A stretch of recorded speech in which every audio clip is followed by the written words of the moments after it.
What's going on, guys, and welcome back to another video on Dylan's Trains. Today's video, I'm going to be showing off my Amtrak Locomotive roster, kind of just talk about the history of how long have I had these locomotives. The camera might focus in and out a little bit, just give it a second to focus. Basically just like how the history behind my whole Amtrak roster, why I got these locomotives in particular. I mean, you can see about 9% of them are P42s or P40DC. But yeah, this is basically my Amtrak roster pulling like either Amtrak regionals or my fictional Amtrak train, the Bear Lake Limited. But I'll get into that. But I think we're gonna start off with these. At least we'll start off with these two, just because they're they're kind of a beaten up. Basically, these are both Athearn blue boxes, but one's an Amtrak P40DC number 838 and an SDP 45F number 505. Basically, when I was a young kid, a long time ago, I always was fascinated with Amtrak. I always loved watching Amtrak trains going by, and especially when they stop in Winter Park. I kind of just wanted a P42 because I used to watch in the Phase 3 for a while, and then we found one of my old hobby shop. It was just an old Athearn blue box that somebody used to have. As you can see, it's been a little bit beat up. Both of them actually have. They still run, believe it or not. They're still run locomotives that run. Just no couplers, so they can't pull any Amtrak trains. But a long time ago, they used to double head and pull my Bear Lake Limited. Like before, it kind of, you could say, it got upgraded to superliners. It used to be just amphitheats, a lounge dome cars, and that was really about it. It was basically that for those. But these locomotives would pull them around my old layout when I had it for a while, and it just used to, they just like sit there, they just come, just obviously pull them. And funny enough, I thought the SDP-45 was an F40PH at one point, but I mean, they look similar, but yeah, this is not an F40, we already know that. But I guess onto the next locomotive, like an Amtrak P42DC number 203, before the C-Tracks Think Train. That's basically our Operation Lifesaver, I like to call it. This is a Kato P42. Still runs great to this day. I got it for Christmas in, I believe, 2022. No, not 2022. It has to be like 2021 or something like that. But basically, this locomotive was I always liked the Amtrak P42s. I always wanted like the standard paint scheme. Kato sold them like in DC mode for like a reasonable price. Got it. And it's been a great run ever since. Pulls the Bear Lake Limited today. It's also pulled like my Amtrak Amfleet cars around, which is kind of like a regional, you could say, for me. But yeah, 203 was like a Christmas gift when I finally was able to get track and run this thing again. It was like probably the heaviest model in my collection. I was at the time, until a few more locomotives took in that spot. But it was cool seeing getting a P42 pulling my Amtrak trains, and when I eventually started going to the OSMR club, it was obviously great seeing this thing pull passenger trains around the OSMR club layout. Now on to the only, I don't know, we'll see what 40 people debate on. The only Amtrak Heritage unit that I own, another Kato P42, number 160, the Phase 3 paint, in the Phase 3 paint, or the Pepsi cans paint scheme, if some real fans call it. Long story, I got this as a high school graduation present for my parents, because I have seen 160 in real life on the Silver Meteor once, and it was cool seeing the old, like, one part of my favorite old Amtrak paint schemes, one of my favorite ones. It was cool seeing it. It was on one of my birthdays, so that was like an unexpected catch, just because we went to the Amtrak station just to see if we could see an Amtrak train arrive. Luckily, we have 160. Luckily, I got the seat, and it was 160 was leading it. And I decided to get one model of it, and it was cool. And yes, I do double head them with 203 and 160 as a lash up. Pulling the Bear Lake Limited with the amphitheats and Vistadome until later down the line we got Superline upgrade. I upgraded that train to Superliners, but I mean that's kind of like the fictional thing.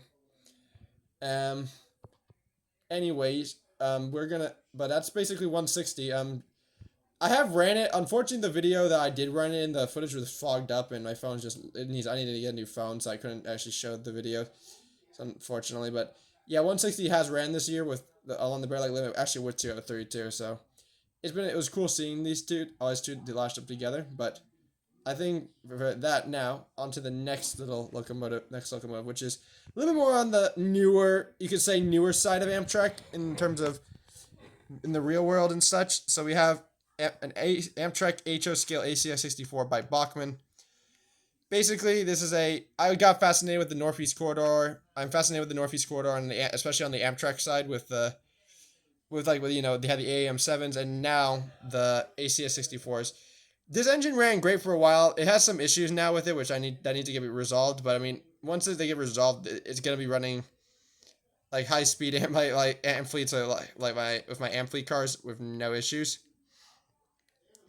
And it's always cool having a high speed Amtrak locomotive. This is actually my first DCC sound equipped Amtrak locomotive, which was always cool to see because I always loved that Amtrak locomotive, which we'll get into the one next to it in a second for that reason why.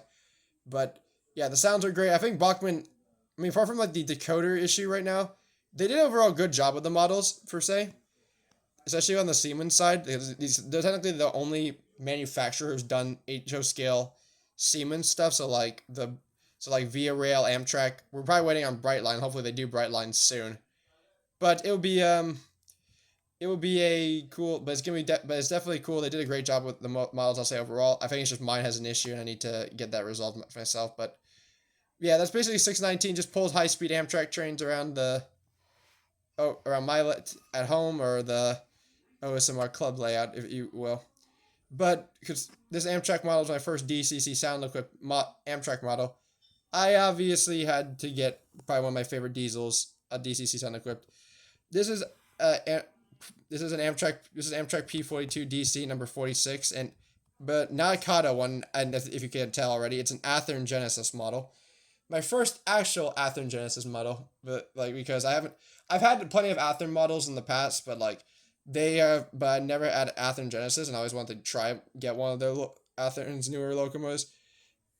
Athearn then just released, but at the time, close around my B day, they just released their P42s and the 50th anniversary stuff.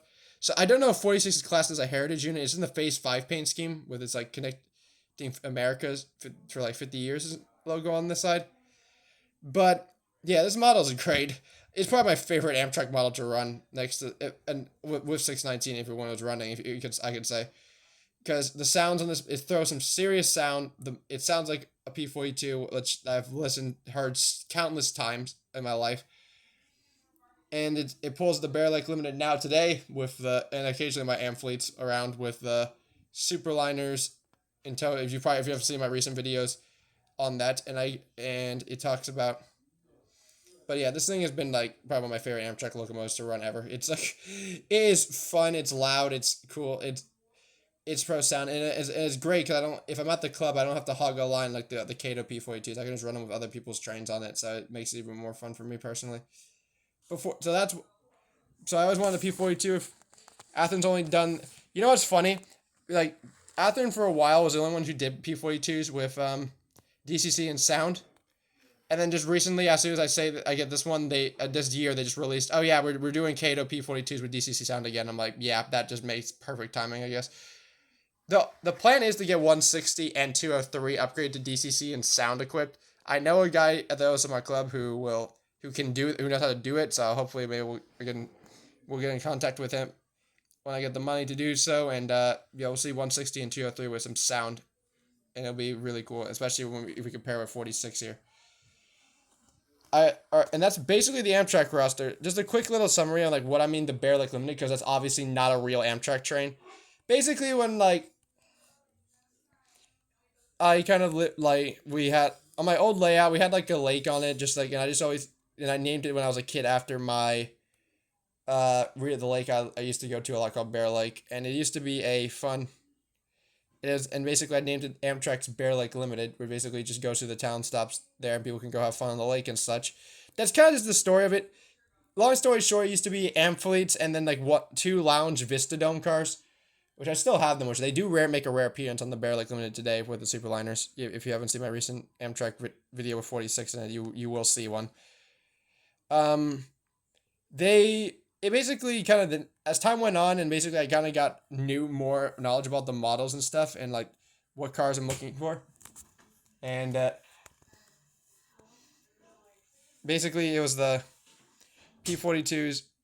Like, as you see, I got more into the more modern side of Amtrak because that's always what I've been into. I kind of started upgrading the cars to superliners because I also like the Empire Builder, so I like to model off the Empire Builder. But I also upgraded my fictional Amtrak train to superliners. So I have so now I have currently a superliner coach, a diner, a lounge, and a sleeper for those nice little views around the mountains. Basically, what my floor layout, which I'll kind of show you in another video, is basically it's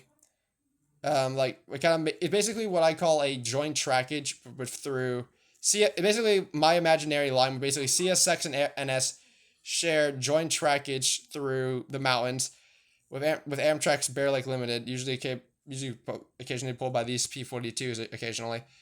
He comes through and stop in a small town where Bear Lake is, and just where people can go have fun and just for summer fun and just relax and that sort of thing. Fishing, swimming, kayaking, whatever you want to do. And it basically, that's just where kind of just has joint trackage. So it's basically kind of like a Richmond. It's not like basically the Bear Lake Limit starts in Richmond, Virginia, and then continues on.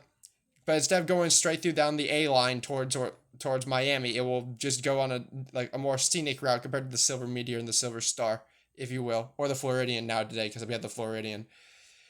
But that's kind of just basic, and over time, like I said, kind of upgrade from Amfleets to Superliners. The Amfleets still get used, but they're more on regional trains, and yeah, and usually you will see CSX and NS power mainly on my layout, which I'll actually show off my freight locomotives in more modern-ish. Yeah, modern-ish, like I'll say, I'll make it two for an exception there. Locomotives that will basically get into. But that's basically my Amtrak roster. I kind of just want to make this video. It's basically just talking about the Amtrak my Amtrak P42s, and just like having, and just, and like not the P42s, well, just the Amtrak roster in general, and getting like the history about why I got these locomotives, what do I use these locomotives for in particular. But yeah, basically, I hope you guys kind of enjoyed this little kind of video, just talking about my fictional Amtrak train and the locomotives who have pulled them over the course of times. But anyways, guys, I'll see y'all in the next one. Take care.